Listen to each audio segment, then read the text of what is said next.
नमस्कार, हमारे एगनू audio books channel पर आपका स्वागत है। इंदिरा गांधी राष्ट्रीय मुक्त विश्वविद्यालय, school of engineering and technology, SOAT, bachelor of science, applied science energy, BSc AEY, BEY E022 Sanskrit भाषा और संप्रेषण, खंड 1 संस्कृत भाषा की संस्कृति और स्वरूप, इकाई 3 शब्दरूप 3.0 उद्देश्य। इस इकाई को पढ़ने के बाद आप संस्कृत भाषा में शब्दरूप की व्यवस्था एवं प्रयोग की आधारभूत जानकारी प्राप्त करने के साथ ही शब्दरूप के निर्माण की प्रक्रिया की जानकारी प्राप्त कर लेंगे। शब्दरूप के निर्माण की प्रक्रिया का ज्ञान हो जाने पर संस्कृत वाक्य रचना में समर्थ हो सकेंगे। कुछ कृत एवं तद्धित प्रत्ययों का परिचय प्राप्त कर लेंगे तथा उन प्रत्ययों के द्वारा पदनिर्माण की प्रक्रिया की जानकारी प्राप्त कर लेंगे। उपर्युक्त सभी बिंदुओं के महत्व को जान सकेंगे तथा संस्कृत भाषा में उनके प्रयोग की प्रक्रिया को सरलतापूर्वक संपादित कर सकेंगे। इस प्रकार हम कह सकते हैं कि इस इकाई का अध्ययन करने के बाद आप संस्कृत भाषा में शब्दरूपों की व्यवस्था और उनके प्रयोग के आधार को भलीभांति समझ सकेंगे। कुछ कृत एवं तद्धित प्रत्ययों से परिचित होते हुए उनसे संबंधित पद निर्माण की प्रक्रिया को समझकर उनका सही प्रयोग करने में समर्थ हो सकेंगे। 3.1 प्रस्तावना। पिछली इकाइयों में आपने वर्णोच्चारण की प्रक्रिया, संस्कृत भाषा की प्रकृति तथा पद, लिंग, वचन, पुरुष और काल के बारे में सीखा। संस्कृत भाषा में 3 वचन तथा संबंधबोधक चिन्हों के शब्दों के साथ जुड़े रहने से भाषा के लिए शब्दरूपों का बहुत महत्व है। इन बातों पर ध्यान देने से सही संस्कृत समझने एवं लिखने में सरलता रहती है, अन्यथा थोड़ा सा भी प्रमाद भाषा को अशुद्ध बना देता है। इसी उद्देश्य को ध्यान में रखकर इस इकाई में शब्दरूपों से संबंधित सभी पक्षों को समझाने का प्रयत्न किया जा रहा है। आकारांत, रमा, शब्द। सभी आकारांत शब्दरूप इसी प्रकार चलेंगे। विभक्ति, एकवचन, द्विवचन, बहुवचन, प्रथमा, रमा, रमे, रमा, द्वितीया, रमम, रमे, रमा, तृतीया, रमया, रमाभ्य, चतुर्थी, रमाय, रमाभयाम, रमाभय, पंचमी, रमाया, रमाभयाम, रमाभय, षष्ठी, रमाया, रम्यो, रमानाम, सप्तमी, रमायाम, रम्यो, रमासु। संबोधन, हे रमे, हे रमे, हे रमा। इकारांत, मति, शब्द। प्रायः सभी इकारांत शब्दों के रूप इसी प्रकार चलेंगे। एकवचन, विभक्ति, द्विवचन, बहुवचन, प्रथमा, मते, मति, मत्या, द्वितीया, मतिम, मति, मति, तृतीया, मत्या, मतिभ्याम, मतिभ्य, चतुर्थी, मत्य, मत्ये, मतिभ्याम, मतिभ्य, पंचमी, मत्या, मते, मतिभ्याम, मतिभ्य, षष्ठी, मत्या, मते, मत्यो, मतीनाम, सप्तमी, मत्याम, मतो, मत्यो, मतिषु। संबोधन, हे मते, हे मति, हे मत्य। इकारांत, नदी, शब्द। प्रायः सभी इकारांत शब्दरूप नदी की भांति ही चलेंगे। विभक्ति, एकवचन, द्विवचन, बहुवचन, प्रथमा, नदी, नद्यो, नद्य, द्वितीया, नदीम, नद्यो, नदी, तृतीया, नद्या, नदीभ्याम, नदीभ्य, चतुर्थी, नदे, नदीभ्याम, नदीभ्य, पंचमी, नद्या, नदीभ्याम, नदीभ्य, षष्ठी, नद्या, नद्यो, नदीनाम, सप्तमी, नद्याम, नद्यो, नदीषु। संबोधन, हे नदी, हे नद्यो, हे नद्य। उकारांत, धेनु, शब्द। सभी उकारांत शब्दों के रूप धेनुवत ही चलेंगे। आकारांत, रमा, शब्द। सभी आकारांत शब्दरूप इसी प्रकार चलेंगे। विभक्ति, एकवचन, द्विवचन, बहुवचन, प्रथमा, रमा, रमे, रमा, द्वितीया, रमम, रमे, रमा, तृतीया, रमया, रमाभयाम, रमाभय, चतुर्थी, रमाय, रमाभयाम, रमाभय, पंचमी, रमाया, रमाभयाम, रमाभय, षष्ठी, रमाया, रम्यो, रमानाम, सप्तमी, रमायाम, रम्यो, रमासु। संबोधन, हे रमे, हे रमे, हे रमा। इकारांत, मति, शब्द। प्रायः सभी इकारांत शब्दों के रूप इसी प्रकार चलेंगे। एकवचन, विभक्ति, द्विवचन, बहुवचन, प्रथमा, मते, मत्या, द्वितीया, मतिम, मत्या, मति, तृतीया, मत्या, मतिभ्याम, मतिभ्य, चतुर्थी, मत्य, मत्ये, मतिभ्याम, मतिभय, पंचमी, मत्या, मते, मतिभ्याम, मतिभय, षष्ठी, मत्या, मत्यो, मतिनाम, सप्तमी, मत्याम, मतो, मत्यो, मतिषु। संबोधन, हे मते, हे मति, हे मत्य। इकारांत, नदी, शब्द। प्रायः सभी इकारांत शब्दरूप नदी की भांति ही चलेंगे। विभक्ति, एकवचन, द्विवचन, बहुवचन, प्रथमा, नदी, नद्यो, नद्य, द्वितीया, नदीम, नद्यो, नदी, तृतीया, नद्या, नदीभ्याम, नदीभ्य, चतुर्थी, नद, नदीभ्याम, नदीभ्य, पंचमी, नद्याः, नदीभ्याम, नदीभ्य, षष्ठी, नद्याः, नद्योः, नदीनाम, सप्तमी, नद्याम, नद्यो, नदीषु। संबोधन, हे नदी, हे नद्यो, हे नद्य। उकारांत, धेनु, शब्द। सभी उकारांत शब्दों के रूप धेनुवत ही चलेंगे। विभक्ति एकवचन द्विवचन बहुवचन। प्रथमा धेनु धेनु धेन्वः, द्वितीया धेनु धेनु धेनुः, तृतीया धेन्वा धेनुभ्याम धेनुभ्यः, चतुर्थी धेन्वः धेन्वे धेनुभ्याम धेनुभ्यः, पंचमी धेन्वाः धेनः धेनुभ्याम धेनुभ्यः, षष्ठी धेन्वाः धेनः धेन्वः धेनूनाम, सप्तमी धेनौम धेनौ धेन्वः धेनुषु। संबोधन हे धेनो, हे धेनु, हे धेन्वः। उकारांत वधु शब्द। सभी उकारांत शब्दों के रूप इसी प्रकार चलेंगे। विभक्ति एकवचन द्विवचन बहुवचन। प्रथमा वधू वधो वध्वः, द्वितीया वधूम वधो वधूः, तृतीया वध्वा वधूभ्याम वधूभ्यः, चतुर्थी वध्वः वधूभ्याम वधूभ्यः, पंचमी वध्वः वधूभ्याम वधूभ्यः, षष्ठी वध्वः वधो वधूनाम, सप्तमी वध्वा वधो वधुषु। संबोधन हे वधू हे वधो हे वध्वः। ऋकारांत मात्र शब्द। सभी ऋकारांत रूप इसी प्रकार चलेंगे। विभक्ति एकवचन द्विवचन बहुवचन। प्रथमा माता मातरौ मातरः, द्वितीया मातरम मातरौ मातरः, तृतीया मात्रा मातृभ्याम मातृभ्यः, चतुर्थी मात्रे मातृभ्याम मातृभ्यः, पंचमी मातु मातृभ्याम मातृभ्यः, षष्ठी मातु मात्रो मातॄणाम, सप्तमी मातरी मात्रो मातृषु। संबोधन हे मातः, हे मातरो, हे मातरः। औकारांत नौ शब्द। विभक्ति एकवचन द्विवचन बहुवचन। प्रथमा नौः नाव नाव, द्वितीया नावम नाव नाव, तृतीया नावा नौभ्याम नौभ्यः, चतुर्थी नावे नौभ्याम नौभ्यः, पंचमी नाव नौभ्याम नौभ्यः, षष्ठी नाव नावः नावम, सप्तमी नावी नावः नौषु। संबोधन हे नौः, हे नाव, हे नावः। नपुंसकलिंग शब्दरूप। नपुंसकलिंगवाची अकारांत इकारांत उकारांत ऋकारांत आदि शब्दों के रूप निम्नवत चलेंगे। अकारांत गृह शब्द। विभक्ति एकवचन द्विवचन बहुवचन। प्रथमा गृहम गृहे गृहाणि, द्वितीया गृहम गृहे गृहाणि, तृतीया गृहेम गृहभयाम गृहाय, चतुर्थी गृहाय गृहभयाम गृहेभ्यः, पंचमी गृहात् गृहभयाम गृहेभ्यः, षष्ठी गृहस्य गृह्यो गृहाणाम, सप्तमी गृहे गृह्यो गृहेषु। संबोधन हे गृह, हे गृहे, हे गृहाणि। इकारांत वारी शब्द। विभक्ति एकवचन द्विवचन बहुवचन। प्रथमा वारी वारिणी वाणी, द्वितीया वारी वारिणी वाणी, तृतीया वारिणा वारिभयाम वारिभ्यः, चतुर्थी वारिणे वारिभयाम वारिभ्यः, पंचमी वारिणः वारिभयाम वारिभ्यः, षष्ठी वारिणः वारिणः वारिणाम, सप्तमी वारिणी वारिणः वारिषु। संबोधन हे वारी वारे, हे वारिणी, हे वारिणी। उकारांत मधु शब्द।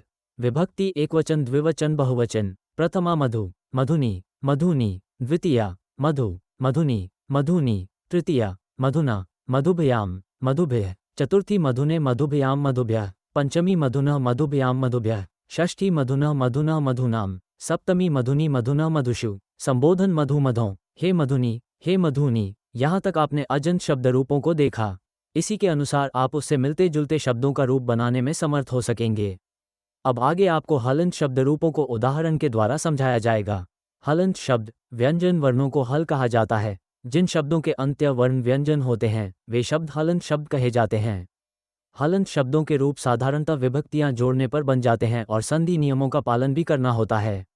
हम आपको हलंत शब्दों के रूप तीनों लिंगों के अनुसार आगे दे रहे हैं, जिन्हें पढ़ एवं समझकर आप तदनुसार शब्दरूप का निर्माण कर सकेंगे। क पुंलिंग शब्दरूप। भगवत शब्दरूप। विभक्ति एकवचन द्विवचन बहुवचन। प्रथमा भगवान भगवन्तौ भगवन्तः, द्वितीया भगवन्तं भगवन्तौ भगवतः, तृतीया भगवता भगवद्भ्याम भगवदीभः, चतुर्थी भगवते भगवद्भ्याम भगवद्भ्यः, पंचमी भगवतः भगवद्भ्याम भगवद्भ्यः, षष्ठी भगवतः भगवतः भगवताम, सप्तमी भगवती भगवतः भगवत्सु। संबोधन हे भगवन, हे भगवन्तौ, हे भगवन्तः। आत्मन शब्दरूप। विभक्ति एकवचन द्विवचन बहुवचन। प्रथमा आत्मा आत्मानौ आत्मानः, द्वितीया आत्मानं आत्मानौ आत्मनः, तृतीया आत्मना आत्मभयाम आत्मभ्यः, चतुर्थी आत्मरे आत्मभयाम आत्मभ्यः, पंचमी आत्मनः आत्मभयाम आत्मभ्यः, षष्ठी आत्मनः आत्मनो आत्मनाम, सप्तमी आत्मनि आत्मनो आत्मसु। संबोधन हे आत्मन, हे आत्मानौ, हे आत्मानः। राजन शब्दरूप। विभक्ति एकवचन द्विवचन बहुवचन। प्रथमा राजा राजानौ राजानः, द्वितीया राजानं राजानौ राज्ञः, तृतीया राज्ञा राजभयाम राजभ्यः, चतुर्थी राज्ञे राजभयाम राजभ्यः, पंचमी राज्ञः राजभयाम राजभ्यः, षष्ठी राज्ञः राज्ञौ राज्ञा, सप्तमी राज्ञे राजनी राज्ञौ राजसु। संबोधन हे राजन, हे राजानौ, हे राजानः। युवन युवक शब्दरूप। विभक्ति एकवचन द्विवचन बहुवचन। प्रथमा युवा युवानौ युवानः, द्वितीया युवानम युवानो युनः, तृतीया यूना युवभयाम युवभ्यः, चतुर्थी यूने युवभयाम युवभ्यः, पंचमी यूनः युवभयाम युवभ्यः, षष्ठी यूनः यूनः यूनाम, सप्तमी यूनी यूनः युवसु। संबोधन। हे युवन, हे युवानों, हे युवानः। ख स्त्रीलिंग शब्दरूप, सरित शब्दरूप, विभक्ति एकवचन द्विवचन बहुवचन। प्रथमा सरित, सरित सरितः, द्वितीया सरितम सरित सरितः, तृतीया सरिता सरिद्भ्याम सरिद्भ्यः, चतुर्थी सरिते सरिद्भ्याम सरिद्भ्यः, पंचमी सरितः सरिद्भ्याम सरिद्भ्यः, षष्ठी सरितः सरितों सरिताम, सप्तमी सरिति सरितों सरित्सु। संबोधन। हे सरित, हे सरित, हे सरितः। गिर वाणी शब्दरूप, विभक्ति एकवचन द्विवचन बहुवचन। प्रथमा गी गिरो गिरः, द्वितीया गिर गिरो गिरः, तृतीया गिरा गिरभ्याम गीर्भ्यः, चतुर्थी गिरे गिरभ्याम गीर्भ्यः, पंचमी गिर गिरभ्याम गीर्भ्यः, षष्ठी गिर गिरो गिराम, सप्तमी गिरी गिरो गीर्षु। संबोधन। हे गी, हे गिरो, हे गिरः। ग नपुंसकलिंग शब्दरूप, नाम शब्दरूप, विभक्ति एकवचन द्विवचन। ग नपुंसकलिंग शब्दरूप, नाम शब्दरूप, विभक्ति एकवचन द्विवचन बहुवचन। प्रथमा नाम नाम्नी नाम्नी नामानि, द्वितीया बहुवचन प्रथमा नाम नाम्नी नाम्नी नामानि, द्वितीया नाम नाम्नी नाम्नी नामानि, तृतीया नाम्ना नाम्भयाम नाम्भ्यः, चतुर्थी नामत्रे नाम्भयाम नाम्भ्यः, पंचमी नाम्नः नाम्भयाम नाम्भ्यः, षष्ठी नाम्नः नाम्नः नाम्नाम, सप्तमी नाम्नी नाम्नी नाम्नः नामसु। संबोधन। हे नाम नाम, हे नाम्नी नाम्नी, हे नामानि। ब्रह्म शब्दरूप, विभक्ति एकवचन द्विवचन बहुवचन। प्रथमा ब्रह्म ब्रह्मणि ब्रह्माणि, द्वितीया ब्रह्म ब्रह्मणि ब्रह्माणि, तृतीया ब्रह्मणा ब्रह्मभ्याम ब्रह्मभ्यः, चतुर्थी ब्रह्मणे ब्रह्मभ्याम ब्रह्मभ्यः, पंचमी ब्रह्मणः ब्रह्मभ्याम ब्रह्मभ्यः, षष्ठी ब्रह्मणः ब्रह्मणः ब्रह्मणाम, सप्तमी ब्रह्मणि ब्रह्मणः ब्रह्मसु। संबोधन। हे ब्रह्म ब्रह्म, हे ब्रह्मणि, हे ब्रह्माणि। मनस शब्दरूप, विभक्ति एकवचन द्विवचन बहुवचन। प्रथमा मनः मनसी मनासी, द्वितीया मनः मनसी मनासी, तृतीया मनसा मनोभयाम मनोभ्यः, चतुर्थी मनसे मनोभयाम मनोभ्यः, पंचमी मनसः मनोभयाम मनोभ्यः, षष्ठी मनसः मनसो मनसाम, सप्तमी मनसी मनसो मनसु। संबोधन। हे मनः, हे मनसी, हे मनासी। इस प्रकार आपने यहाँ तक हलंत शब्द रूपों को देखा। अब आगे आप हलंत सर्वनाम शब्दों के रूपों को तीनों लिंगों में देखेंगे एवं जानकारी प्राप्त करेंगे। सर्वनाम संस्कृत भाषा में निम्न शब्द सर्वनाम के रूप में प्रायः प्रयुक्त किए जाते हैं। अस्मद्, युष्मद्, भवत्, तद्, एतद्, इदं, यद्, किम, सर्व, विश्व, अन्य, एकः, द्विः, त्रिः, चत्वारः आदि। उपर्युक्त सर्वनामों के रूप तीनों लिंगों में द्रष्टव्य हैं। अस्मद् शब्दरूप, अस्मद् शब्द का रूप तीनों लिंगों में एक समान ही चलता है। इसके द्वितीया, चतुर्थी एवं षष्ठी विभक्तियों में दो दो रूप बनते हैं।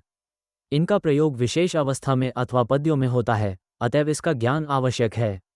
विभक्ति एकवचन द्विवचन बहुवचन। प्रथमा अहम आवाम वयम, द्वितीया माम मा आवाम नौ अस्मानः, तृतीया मया आवाभ्याम अस्माभिः, चतुर्थी मह्यम में आवाभ्याम नौ अस्मभ्यम नः, पंचमी मत आवाभ्याम नौ अस्मत्, षष्ठी मम में आवयोः नौ अस्माकं नः, सप्तमी मयि आवयोः अस्मासु। युष्मद् शब्दरूप, तद् व शब्दरूप, पुंलिंग, विभक्ति एकवचन द्विवचन बहुवचन। प्रथमा सह तौ ते, द्वितीया तम तौ तान्, तृतीया तेन ताभ्याम तैः, चतुर्थी तस्मै ताभ्याम तेभ्यः, पंचमी तस्मात् ताभ्याम तेभ्यः, षष्ठी तस्य तयोः तेषा, सप्तमी तस्मिन् तयोः तेषु। स्त्रीलिंग विभक्ति एकवचन द्विवचन बहुवचन।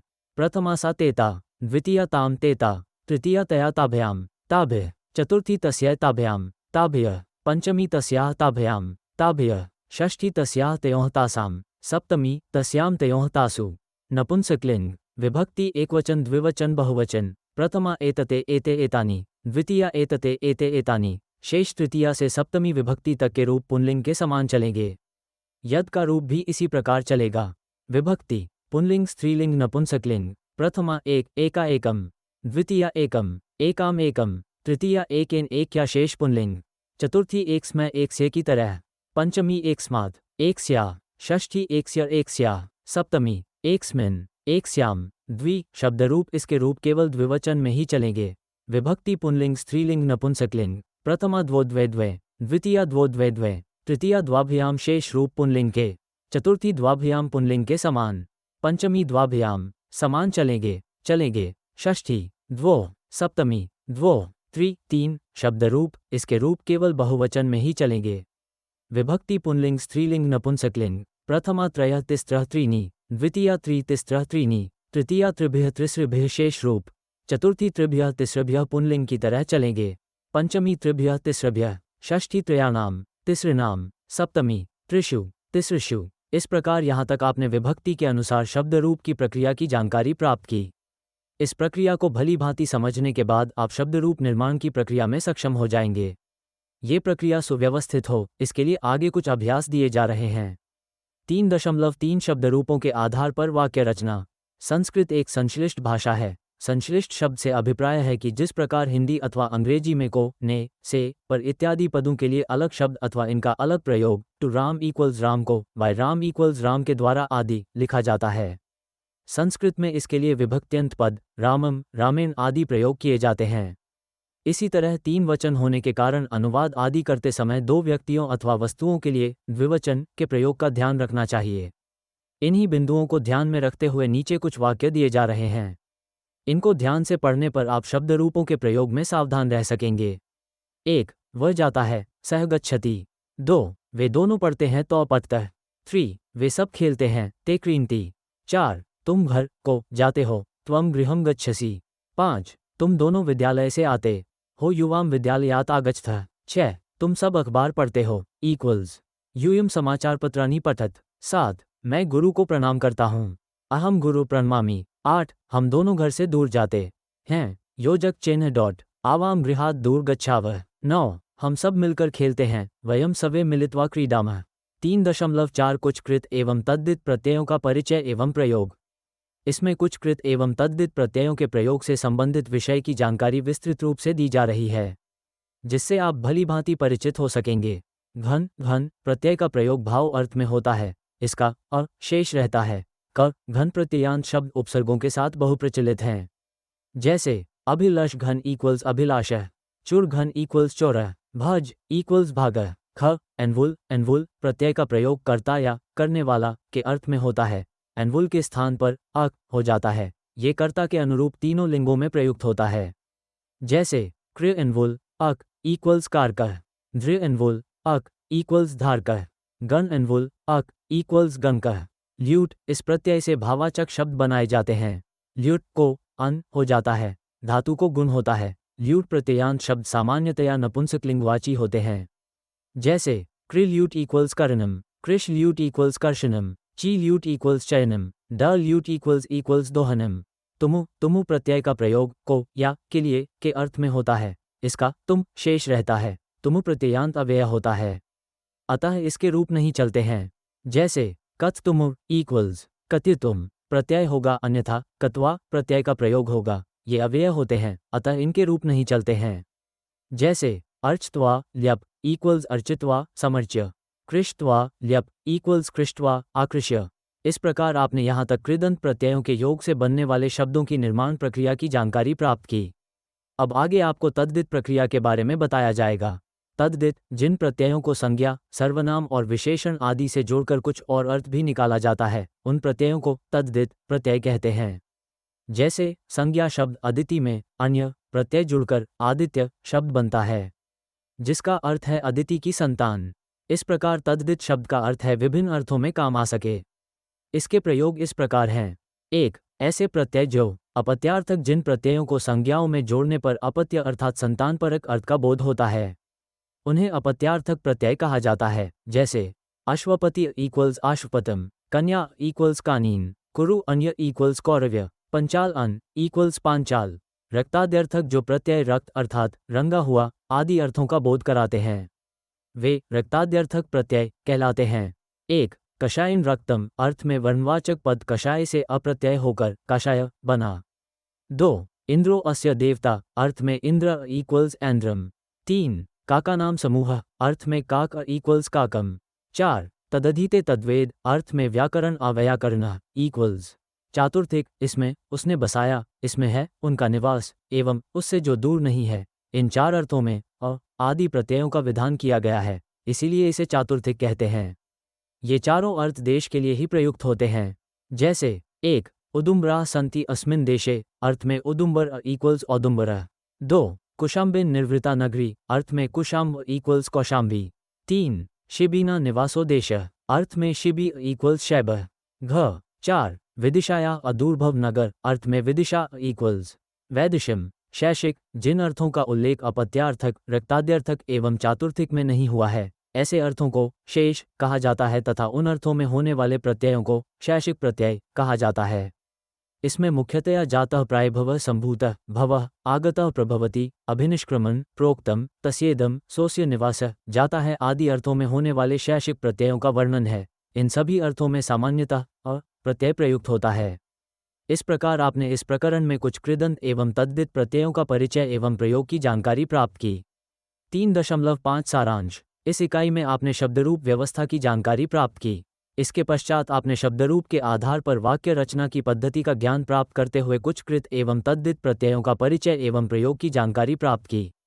इस प्रकार यदि आप ध्यानपूर्वक इसे पढ़ेंगे तो निश्चय ही संस्कृत भाषा की आपको प्रारंभिक जानकारी प्राप्त हो जाएगी। धन्यवाद। मिलते हैं अगले वीडियो में अगले पाठ के साथ।